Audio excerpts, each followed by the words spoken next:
बच्चों आपको मैं आज एक इतना आसान तरीका बताऊंगा जिससे कि कोई भी पॉलिनोमियल बोलिए या तो अलजेब्रिक एक्सप्रेशन बोलिए उसे फैक्टराइज करना कितना आसान हो जाएगा ये आज समझ लेते हैं। ठीक है, तो मिस नहीं करना है। कितना आसान तरीका है किसी भी अलजेब्रिक पॉलिनोमियल को फैक्टराइज करना। हम बात कर रहे हैं एक्सरसाइज 2.5 की क्वेश्चन नंबर 8 का सब पार्ट 4 और 5 आज डिस्कस करेंगे।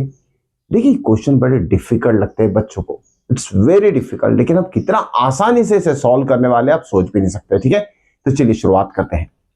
अब देखिए यहां फैक्टराइज करना है क्वेश्चन नंबर सब part number 4 question 8। 64 a cube minus 27 b cube minus 144 a square b plus 108 a b square. Question देखते ही बड़ा टेंशन आ जाता है बच्चों को, लेकिन अगर आपको ये क्वेश्चन इतने आसान तरीके से समझ में आ जाएगा तो आप खुश हो जाओगे। ठीक है, देखिए कैसे करते हैं। सबसे पहले आइडेंटिटी कौन सी यूज करना है, क्यूब वाली, क्योंकि यहाँ क्या दिया 64 a cube b cube, a cube b cube को ध्यान में रखिए, तो क्यूब वाली आइडेंटिटी हमें यूज करना है। उसके बाद साइन के ऊपर ध्यान देते हैं। देखिए माइनस माइनस बीच वाले टर्म नेगेटिव है, मतलब a minus b the whole cube वाली आइडेंटिटी हमें यूज करना है, लेकिन यूज कैसे करना है ये आपको सीखना है। ठीक है, चलिए सबसे पहले तो इस दो टर्म के बारे में आपको सोचना है।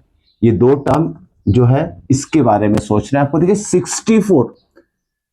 64 किसका क्यूब है इतना तो आपको याद में रखना पड़ेगा, 4 क्यूब 64 होता है। सेकेंड टर्म क्या है 27, 3 क्यूब इज 27, 4 क्यूब 64, 3 क्यूब 27। ये दो बातें आपको याद में रखनी है। अब इस टर्म को कैसे एक्सप्रेस करेंगे देखिए जरा। ठीक है, कैसे एक्सप्रेस करेंगे, 64 को लिखेंगे हम 4a the whole cube. Okay, 64 को क्या लिखना है 4a the whole cube, minus है माइनस साइन दे दीजिए। 27 को कैसे एक्सप्रेस करेंगे 3b दी होल क्यूब। ये दो टर्म हमारे आ चुके हैं, दो टर्म आ चुके, यही दो टर्म को सबसे पहले फाइंड आउट कर लीजिए। ओके, या तो ये फर्स्ट टू टर्म को होल क्यूब के फॉर्म में एक्सप्रेस कर लीजिए। अगर एक बार ये हो गया तो समझ लीजिए आगे की सारी चीजें आसान हो जाएगी। ठीक है, अब देखिए इतना लिखने के बाद हमें आगे के टर्म्स फिलहाल नहीं लिखना है। ओके, यही तो ट्रिक है, आगे के टर्म फिलहाल नहीं लिखना है। तो क्या करना है हमें, देखिए a cube minus b cube identity use कर रहे करके यहां मेंशन करना पड़ेगा, using a minus b the whole cube, जिसका एक्सपांशन आता है a cube minus b cube minus 3a square b plus 3ab square. देखिए यहां छोड़ दिया मैंने, उसके बाद आइडेंटिटी लिख लिया नेक्स्ट लाइन में। अब यह आइडेंटिटी लिखने के बाद, आइडेंटिटी लिखने के बाद ये जो राइट हैंड साइड टर्म है ना, देखिए यहां ए की वैल्यू क्या हो जाएगी 4a, ए की जगह 4a, देखिए 4a क्यूब a क्यूब, मतलब a कितना हो गया 4a, b मतलब कितना हो गया 3b। ठीक है ना, या a और b आपको ध्यान में रखना है, ए बी क्या होगा, a इज व्हाट, यहां लिख लेंगे हम a is equal to 4a and b is equal to 3b। ये दोनों टर्म्स आपको याद में रखने हैं। ओके, अच्छे तरीके से लिख लेना इसमें छोड़ के। तो अब उसके बाद देखिए ना, ये दो टर्म तो ऑलरेडी लिख चुके हैं हम, 4a cube minus 3b cube. अब आगे के दो टर्म की बात करते हैं, या क्वेश्चन में देखने की अब जरूरत नहीं है। यही तो खास बात है इस ट्रिक, इस क्वेश्चन को अभी देखने की जरूरत नहीं है। क्या करेंगे देखिए, नेक्स्ट टर्म क्या है माइनस, चलिए लिख लेते हैं माइनस 3b लिख लेते हैं। ए स्क्वायर, ए क्या है हमारा 4a, या लिखेंगे ए की जगह 4a और उसका स्क्वायर दे दीजिए। ठीक है, नेक्स्ट टर्म क्या इनटू में b, या b लिख लेंगे, b क्या है हमारा 3b।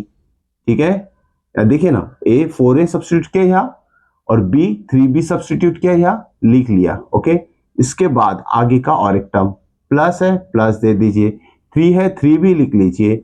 a क्या है हमारा a इज 4a, तो a की जगह हम फुल लिखेंगे 4a, और b क्या है हमारा b is 3b। Okay, 3b और स्क्वायर है इसलिए स्क्वायर दे दीजिए। ठीक है, बस इतना सा अरेंजमेंट सीखना है, क्वेश्चन इजी सॉल्व हो गया, टाइम बचेगा, परफेक्ट आंसर आएगा। ओके, अब देखिए यहां इस फॉर्म में हमने गिवन क्वेश्चन को कन्वर्ट कर चुके हैं, इस फॉर्म में गिवन क्वेश्चन को कन्वर्ट कर चुके। अब आप सोचोगे कि इसको हमने यहां न देखते हुए इस फॉर्म में तो लिख लिया, लेकिन इसका आंसर सेम ये मैच कर रहा है क्या? आएगा क्या? हाँ आएगा, डेफिनेटली आएगा। कैसे? देखिए एक ही टर्म चेक करते हैं। अब आप एक काम कीजिए, सबसे पहले तो देखिए 4 स्क्वायर कितना होगा? 16 है ना, 4a होल स्क्वायर। एक टर्म चेक करके बताता हूं मैं आपको। 4 स्क्वायर 16 और ये 3 इंटू 3 कितना होगा? 9। 16 9 से कितना होता है? 144 आ गया, माइनस साइन भी है, और a का स्क्वायर a स्क्वायर रहेगा और b वैसे ही रहेगा। वैसे ही आप इसको भी मल्टीप्लाई कर लीजिए, पहले 3 स्क्वायर लीजिए 9, 9 इंटू 4 इंटू 3 करोगे तो 108 डेफिनेटली आएगा। ओके, तो देखिए कितना आसान तरीका है इसे सॉल्व करने का, बस आ गया आंसर। देखिए नेक्स्ट स्टेप में क्या लिखेंगे। ओके, नेक्स्ट स्टेप इज, अब देखिए ना, ये किसका आंसर है? इसका मतलब इसका आंसर ये है, या तो फिर बोल सकते इसका आंसर ये है। तो इसका आंसर क्या होगा? इस फॉर्म में हम लिखेंगे। So this implies a minus b the whole cube के फॉर्म में। अब a क्या है? फिर से एक बार देखिए, इस गिवन क्वेश्चन को इस फॉर्म में कन्वर्ट कर लिया ना मैंने, इस फॉर्म में। इसका आंसर क्या है? ये है। ओके, अगर लेफ्ट साइड का आंसर राइट साइड रहेगा तो राइट साइड का आंसर हम लेफ्ट साइड भी लिख सकते हैं। तो इस गिवन एक्सप्रेशन को जब इस फॉर्म में कन्वर्ट किया हमने, इसको हम नेक्स्ट स्टेप में लिखना है 4a minus 3b the whole cube, क्योंकि इसका आंसर क्या आता है? a minus b the whole square. तो इसका आंसर क्या आएगा? 4a minus 3b the whole cube. Okay, next step क्या होगी? अब होल क्यूब है तो इसे 3 टाइम्स मल्टीप्लाई कर दीजिए। 4a minus 3b into 4a minus 3b into 4a minus 3b। हो गया factorisation. It's so easy, 1 minute भी नहीं लगेगा आपको फैक्टराइज करने के लिए। एक बार अच्छे से समझ लीजिए और सॉल्व करके जरूर देखिएगा, आपका आंसर कितने जल्दी आ जाएगा। ओके, अब आगे नेक्स्ट क्वेश्चन देखते हैं। देखिए थोड़ा डिफिकल्ट लेवल का क्वेश्चन है, ये एग्जाम में बहुत बार पूछा जाता है। ठीक है, ये क्वेश्चन एग्जाम में बहुत बार पूछा जाता ही है, ध्यान में रखना। Okay, it's very very important question. चलिए इस क्वेश्चन को भी सॉल्व कर लेते हैं। ओके, इस क्वेश्चन को, क्वेश्चन नंबर 5 की बात कर रहे हैं, क्वेश्चन नंबर 5। ओके, चलिए इस क्वेश्चन नंबर 4 को यहां से हटा देते हैं। अब ये क्वेश्चन नंबर 5 जो है फिर से लिख लेते हैं यहां इस साइड में। क्या है? 27 P cube minus 1/216 minus 9/2 P square minus, minus नहीं आएगा, ओके, या प्लस आएगा, ध्यान में रखिएगा, दिस इज प्लस। ओके, देख लेते हैं sign. Okay, this is what? Plus 1/4 p. Okay, अब देखिए बच्चों, बीच के दो टर्म जो है ना प्लस फॉर्म में, प्लस, ध्यान में रखना, प्लस फॉर्म में। ओके, अब प्लस फॉर्म में है ये दो, सॉरी माइनस फॉर्म में बीच के दोनों टर्म, और फर्स्ट और लास्ट टर्म पॉजिटिव फॉर्म में। तो आइडेंटिटी यही अप्लाई होगी यहाँ, a minus b the whole cube. Okay, identity same यही अप्लाई होगी। क्वेश्चन जब आप लिखोगे तो साइन पे ध्यान देना जरूरी है। एक भी साइन आपने गलत कॉपी किया तो क्वेश्चन का आंसर बिल्कुल नहीं आएगा, ये चीज आपको समझना है, ध्यान में रखना है। ओके, चलिए इसका सॉल्यूशन निकाल लेते हैं। फिर से किस फॉर्म में कन्वर्ट करेंगे? हम इस फॉर्म में कन्वर्ट करेंगे, इस फॉर्म में, राइट हैंड साइड फॉर्म में।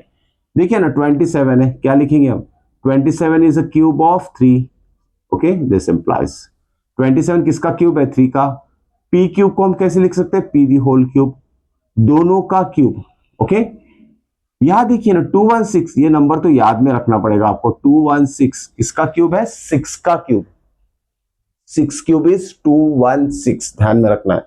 6 क्यूब इज 216, इसे लर्न कर लीजिए। 6 क्यूब इज 216, ताकि कैलकुलेट करके देखने की जरूरत नहीं है। ओके, लेकिन मैंने ये नंबर तो एज इट इज लिखा है। लिखना कैसे था हमें? इसे होल क्यूब के फॉर्म में लिखना है। तो क्या लिखेंगे हम? 1/6 the whole cube.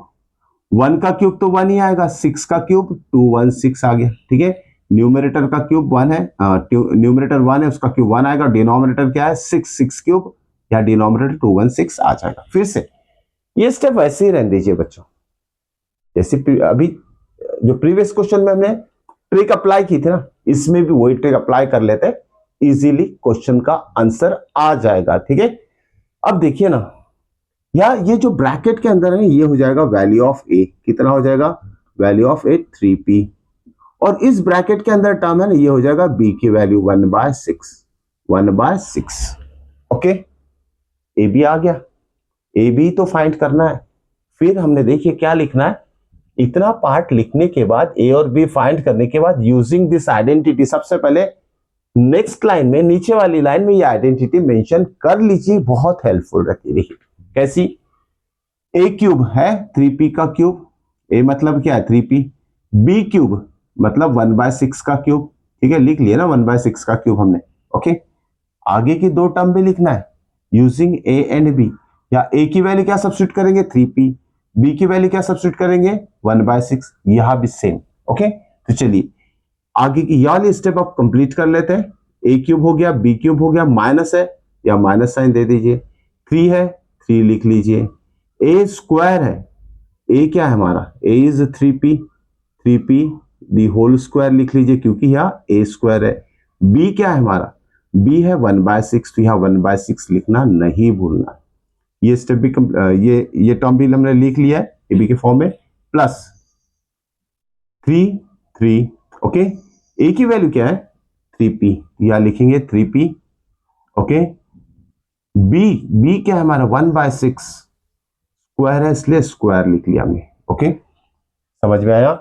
A B C, सबसे पहले ए बी निकालना है गिवन क्वेश्चन से, जो कि फर्स्ट टू टर्म में दिख रहे हैं 27p³ माइनस 1/216। और एक चीज बच्चों, यह क्यूब वाले टर्म है ना जो यहां दिया है फर्स्ट क्यूब टर्म, और ये यहां दिया, कभी कभी ये टर्म लास्ट में भी दिया जाता है, ध्यान में रखिएगा। तो लास्ट से उठा के फर्स्ट टर्म के पास उसे शिफ्ट कर लीजिए और आसानी हो जाएगी, और प्रोसेस यही है, ट्रिक यही है, ओके। अब देखिए ना, अब ये जो गिवन क्वेश्चन है ना, इसको हमने रीअरेंज कर लिया है, सारे टर्म इस आइडेंटिटी के फॉर्म में रीअरेंज कर लिया है। इसका आंसर क्या है, इस राइट हैंड साइड का आंसर क्या है, a minus b the whole cube, ठीक है, a minus b the whole cube. तो इसका भी आंसर क्या आएगा, इसी फॉर्म में आएगा a minus b the whole cube, लेकिन a की जगह हमें क्या लिखना है, a is nothing but 3p, यहां लिखेंगे हम 3p minus b 1/6 the whole cube. अब बच्चे आप सोच रहे होंगे ये रीअरेंज तो कर लिया है, क्या इसका आंसर ये आएगा या फिर इसका आंसर ये आएगा, डेफिनेटली आएगा ही, ओके, आएगा सर। चलिए प्रूफ करके बताता हूं। देखिए ना, ये 3 इंटू में और ये डिवीजन में 3 2 कर लीजिए, ओके। इसको नहीं कट कर सकते आप क्योंकि ये होल स्क्वायर है। अब देखिए ना, 3 स्क्वायर कितना होगा 9 आ चुका है, डिवाइडेड बाय 2 भी आ चुका है, और p का स्क्वायर। वैसे इसको भी सॉल्व कर लीजिए आप, 3, चलो करके बताता हूं मैं। 3 3 सा 9 है तो 3 इंटू 3, सिर्फ नंबर की बात करें, और 6 स्क्वायर है तो 1/6 इंटू 6 लिख लेते। देखिए 3 2 सा 1/4 आ गया, देखिए 1/4 प्लस प्लस, ओके। p है तो यहाँ p है, आता है, आएगा ही आंसर, डेफिनेटली आएगा ही, ओके, ध्यान में रखिएगा, ओके। चलिए ये हो गया हमारा रीअरेंजमेंट, होल क्यूब के फॉर्म में भी कन्वर्ट कर लिया। बस फैक्टराइज करने के लिए क्या करना है, होल क्यूब से 3 टाइम्स मल्टीप्लाई कर लीजिए ब्रैकेट को, 3p minus 1/6, 3p minus 1/6, 3p minus 1/6, it's over, खत्म हो चुका है हमारा आंसर, ओके। इस तरीके से, आसान तरीके से हमने फैक्टराइज किया है बच्चों, मिस नहीं करना है, इसे देखते रहिए, ऐसे और भी क्वेश्चंस आने वाले वीडियोस में। और जो बच्चे न्यूली जुड़ रहे हैं ना चैनल से, तो चैनल को सब्सक्राइब करना बिल्कुल नहीं भूलना है बच्चों, साथ में अपने दोस्तों से शेयर भी कीजिए चैनल को, ओके। मिलते हैं नेक्स्ट वीडियो में इंपॉर्टेंट क्वेश्चन के साथ, नई ट्रिक्स के साथ। Till then good bye.